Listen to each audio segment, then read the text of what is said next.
오늘 아침에 주신 하나님의 은혜의 말씀은 학개서 2장 10절에서 23절의 말씀입니다. 학개서 2장 10절에서 23절의 말씀, 교독할 때 신중하게 읽으시기 바랍니다. 10절부터 제가 먼저 읽겠습니다.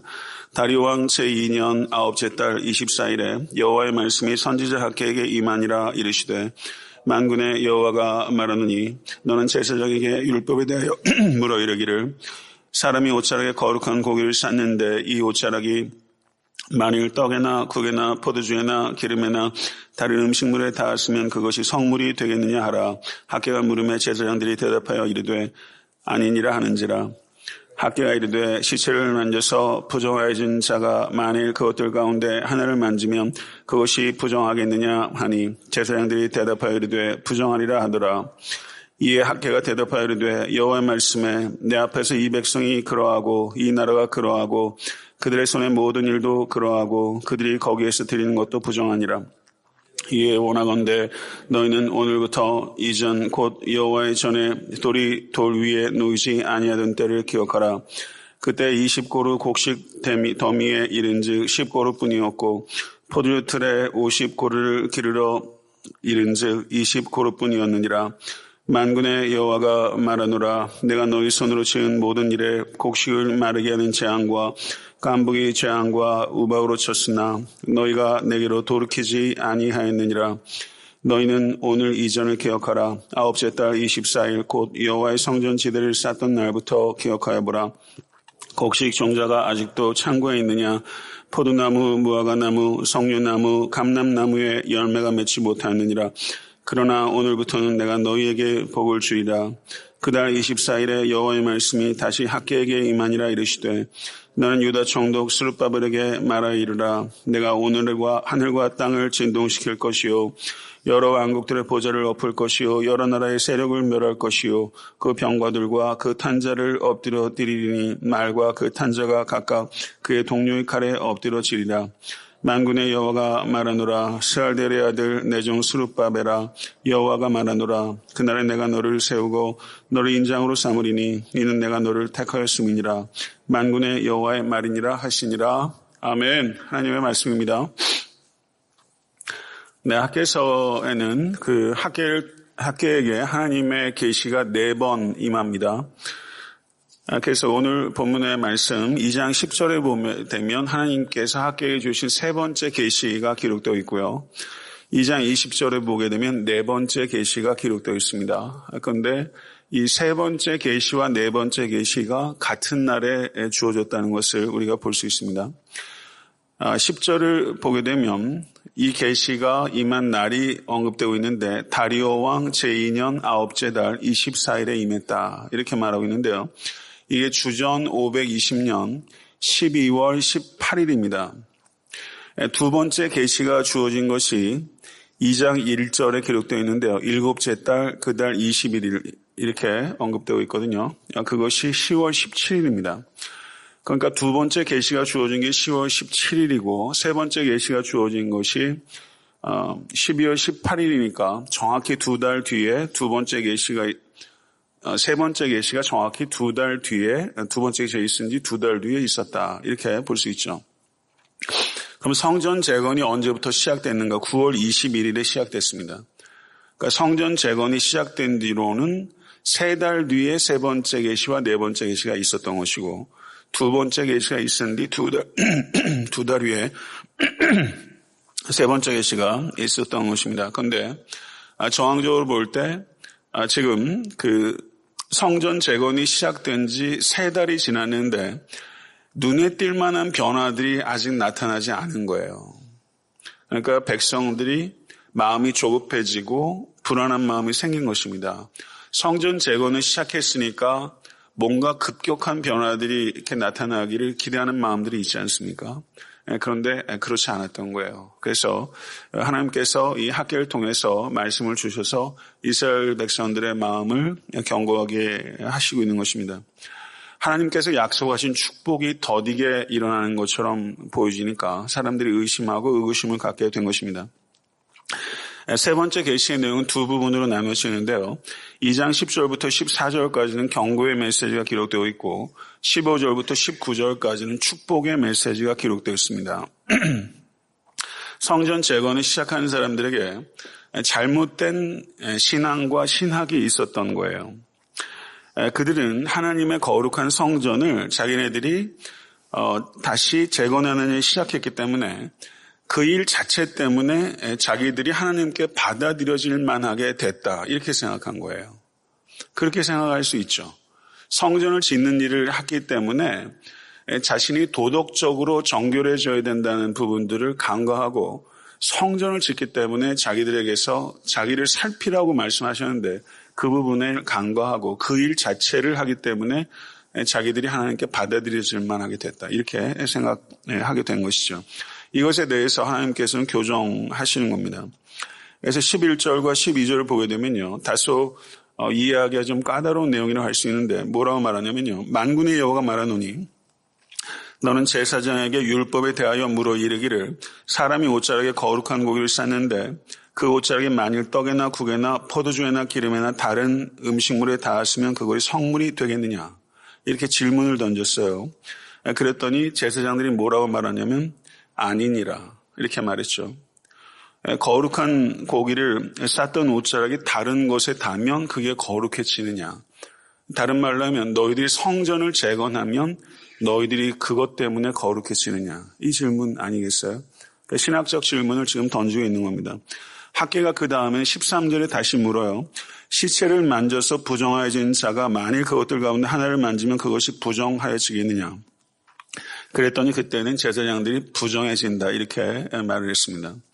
그러니까 여기에서 이걸 수사의문문이라고 하는 거예요. 하나님께서 학계를 통해서 질문을 던졌는데 어떤 질문들은 대답을 원해서 던지는 질문이 아니라 사실상 교훈을 주기 위한 질문이 있는 거예요.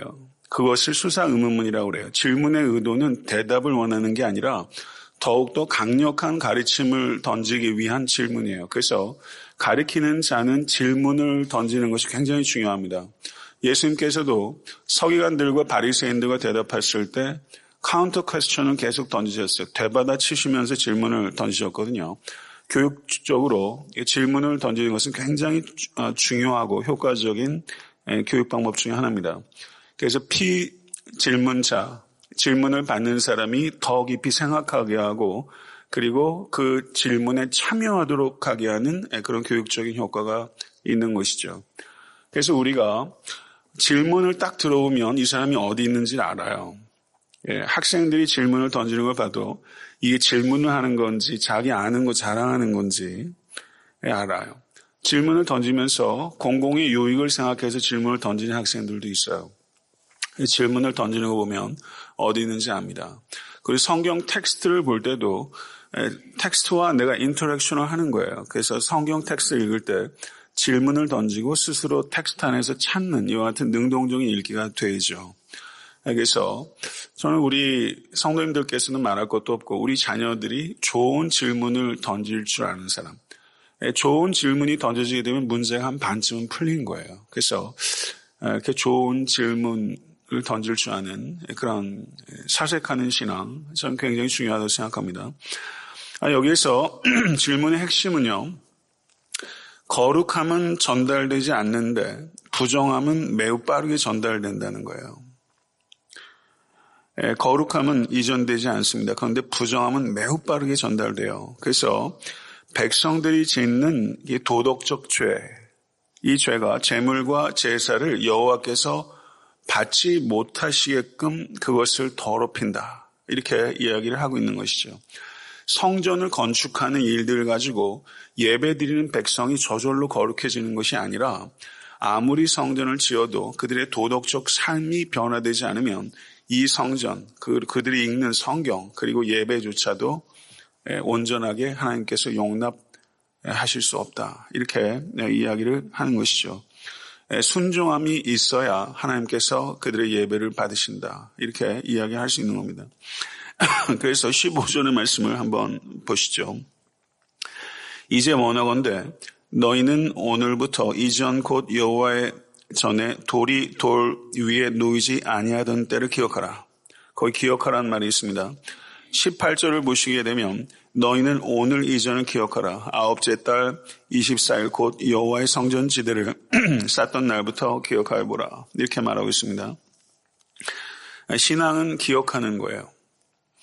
유대인들은 출애굽을 기억하고 그리고 그리스도인들은 예수 그리스도의 십자가 사건을 기억하는 것입니다. 거기가 우리가 출발하는 지점이에요. 그래서 학계는 지금 기억하라고 말하면서 2장 5절에서 출애굽 사건을 언급했었고 그리고 지금 학계는 가까운 과거인 성전 재건을 시작하기 이전을 기억하라 이렇게 말을 하고 있습니다. 1장 5절을 보게 되면 이제 만군의 여호와가 이같이 말하노니 너희는 너희의 행위를 살필지니라. 1장 7절을 보셔도 만군의 여호와가 말하노니 너희는 자기의 행위를 살필지니라. 학계서에서 중요하게 언급되고 있는 명령형은 자기의 행위를 살피라 그리고 기억하라 이거예요. 이 두 가지를 올 한해 살아가면서 여러분들과 제가 적용할 수 있으면 좋겠습니다. 자기의 행위를 살피라 그리고 기억하라. 뭘 기억합니까? 하나님께서 하신 은혜를 기억하고 그리고 하나님 앞에서 내가 범죄했던 일들을 기억하는 거예요. 이런 일들을 기억하는 겁니다. 그래서 주의 깊게 기억하고 살피라. 이것이 여러분과 제가 올 한해 걸어가는 일관된 태도가 되어야 될 줄로 믿습니다. 과거의 역사로부터 교훈을 받는 사람이 있어요. 이걸 지혜자라고 하는 거죠. 근데 역사가 계속 반복돼요. 그러니까 나라와 민족 공동체적으로도 역사를 통해서 뭘 배우는 사람들이 상당히 굉장히 적습니다. 그래서 우리 자신도 타산지석으로 다른 사람도 보면서 진명교사, 반면교사 삼아야 될 뿐만 아니라 자신의 삶을 계속 반추하고 생각해 보면서 진보할 수 있도록 그와 같은 신중함이 있는 여러분과 제가 될 수 있으면 좋겠습니다. 16절, 17절을 보게 되면 자연재해를 통해서 이스라엘을 징계하셨다라는 것을 말하고 있어요. 그때에는 20고루 곡식 더미에 이른즉 10고루뿐이었고 포도즙 틀에 50고루를 기르러 이른즉 20고루뿐이었느니라. 만군의 여호와가 말하더라. 내가 너희 손으로 지은 모든 일에 곡식을 마르게 하는 재앙과 깐부기 재앙과 우박으로 쳤으나 너희가 내게로 돌이키지 아니하였느니라. 이렇게 말씀하고 있습니다. 이 말씀은 아모스서 4장 8절에서 9절의 말씀을 연상시킵니다. 거기에 보게 되면요. 두세 성읍 사람이 어떤 성읍으로 비틀거리며 물을 마시러 가서 만족하게 마시지 못하였으나 너희가 내게로 돌아오지 아니하였느니라. 여호와의 말씀이니라. 내가 곡식을 마르게 하는 재앙과 깐부기 재앙으로 너희를 쳤으며 팥중이로 너희의 많은 동산과 포도원과 무화과나무와 감람나무를 다 먹게 하였으나 너희가 내게로 돌아오지 아니하였느니라. 여호와의 말씀이니라. 이렇게 말씀하고 있어요. 여기에서도 마르게 하는 재앙과 깐부기 재앙을 얘기하고 있는데요. 깐부기 재앙이 도대체 뭡니까? 깐부기 재앙. 이거는 지나친 습기 때문에 생겨난 곡식을 썩게 만드는 곰팡이에요. 깐부기 재앙은. 그러니까 마르게 하는 재앙은 이 마른 열풍 같은 바람이 불어가지고 생기는 재앙이라면 깐부기 재앙은 지나친 습기로 생기는 곰팡이로 인한 재앙이에요. 그러니까 이게 정반대의 재앙이죠. 그러니까 하나님께서 하나님께 돌아오지 않는 이스라엘 백성을 굉장히 다양한 방식으로 징계를 했는데 이스라엘 백성이 돌아오지 아니하였다. 이렇게 말을 하고 있습니다. 성도 여러분, 정말 제일 중요한 거는 뭡니까? 우리가 이렇게 물질적인 축복도 그래요. 그걸 받고 안 받고가 중요한 게 아니라 여러분과 저의 진정한 관심사는 하나님께 돌아가는 거예요. 하나님께 돌아가는 걸 회개라고 그래요. 근데 회개의 목적이요. 제가 말씀드리지만은 동전을 밴딩머신에 탁 넣어서 내가 이상하게 일이 잘 안 풀리네. 그런 거예요. 그러면 회개를 집어넣으면 그 문제가 해결될 수 있는 밴딩머신처럼 이 회개를 기계적으로 생각하면 안 돼요. 그거는 회개가 아니에요. 회개의 목적은요. 내 환경을 바꾸는 게 아니에요. 회개의 목적은 나를 바꾸는 데 있는 거예요. 내가 하나님께 돌아가는 게 회개예요. 그게 축복이에요. 하나님과의 관계가 회복되고 더 깊어지는 게 축복이죠. 믿습니까? 그게 회복될 때 다른 일들은 하나님께서 우리에게 모든 일들은 섭리 가운데 다 더해 주실 줄 믿습니다.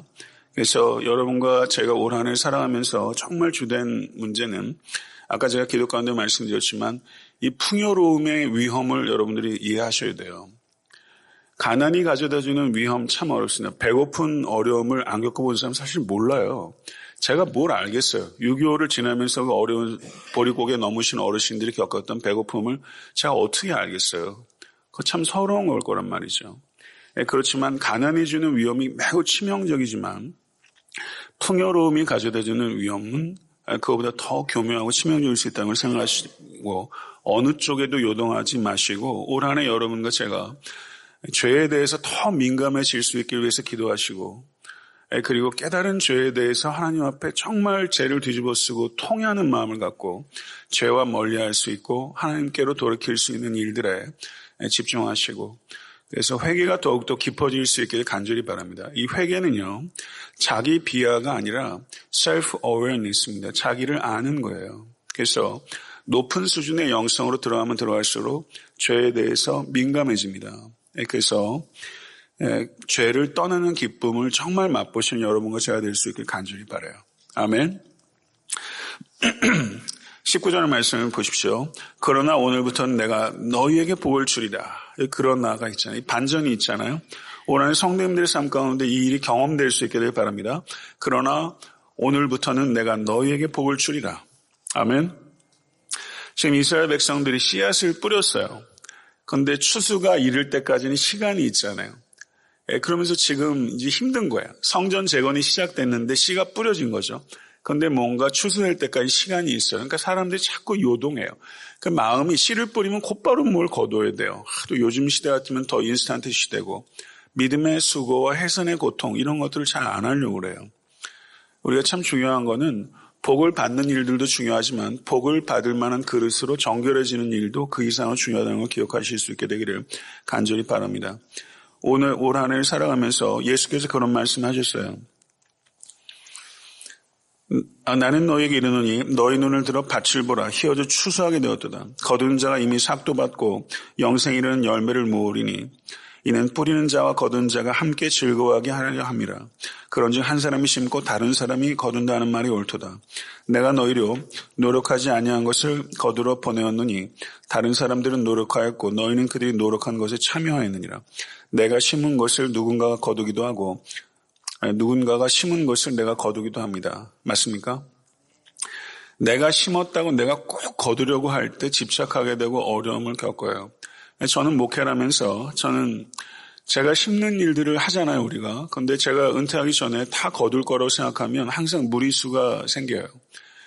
심는 일도 하고 거둔 일도 하는 것이죠. 그래서 올 한 해 살아가면서 저는 여러분과 저에게 심는 기쁨이 있기를 바랍니다. 그리고 거두는 기쁨도 있으실 수 있게 되기를 바라요. 이 두 가지가 다 경험되는 한 해가 될 수 있게 되길 간절히 축원합니다. 끝으로 20절에서 23절의 말씀 보세요. 거기는 학계를 통해서 스룹바벨에게 주신 개인적인 계시의 말씀이에요. 너는 유다 총독 스룹바벨에게 말하여 이르라. 내가 하늘과 땅을 진동시킬 것이요 여러 왕국들의 보좌를 엎을 것이요 여러 나라의 세력을 멸할 것이요 그 병거들과 그 탄자를 엎드려뜨리리니 말과 그 탄자가 각각 그 동료의 칼을 엎드려치느니라. 만군의 여호와가 말하노라. 스알델의 아들 내 종 스룹바벨아 여호와가 말하노라. 그날에 내가 너를 세우고 너를 인장으로 삼으리니 이는 내가 너를 택하였습니다. 만군의 여호와의 말이니라 하니라. 이 말씀이 스룹바벨에게 주어졌는데요. 스룹바벨의 생전에 성취되지 않았습니다. 그러면 무슨 말이냐면 하나님께서 나라들을 뒤엎지도 않으셨고 스룹바벨이 다윗의 적통이거든요. 스룹바벨을 왕위에 세우시지도 않았어요.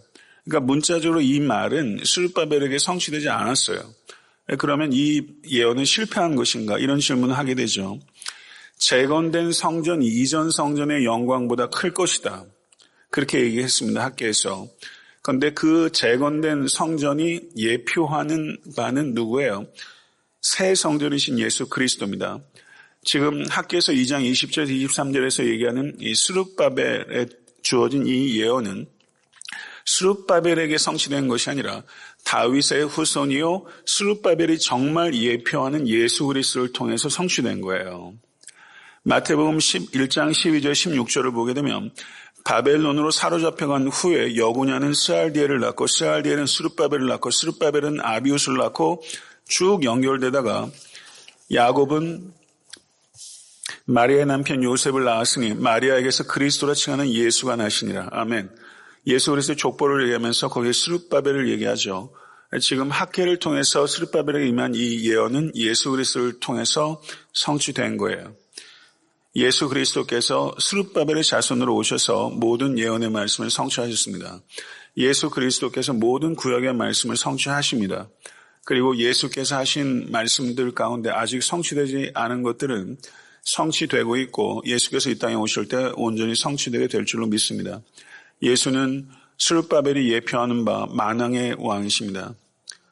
그리고 만군의 여호와 하나님께서 이렇게 말씀하셨습니다. 예수 그리스도께서 이 땅에 다시 오실 때 모든 통치와 권위와 권력을 다 뒤엎으시고 하나님의 나라만이 진동하지 않는 나라가 될 것입니다. 이 세상 나라는 다 진동합니다. 그러나 하나님의 나라만이 진동하지 않습니다. 하나님의 나라만이 영원한 나라입니다. 믿으십니까? 이것을 진실로 믿는다면 우리가 온 한 해 살면서 진동하여 다 뒤엎어질 세상 나라 위해서 살지 마시고 진동하지 않는 나라를 위해서 사시고 그 나라 백성답게 살아가신 여러분과 제가 될 수 있게 되기를 주님의 이름으로 간절히 축원합니다.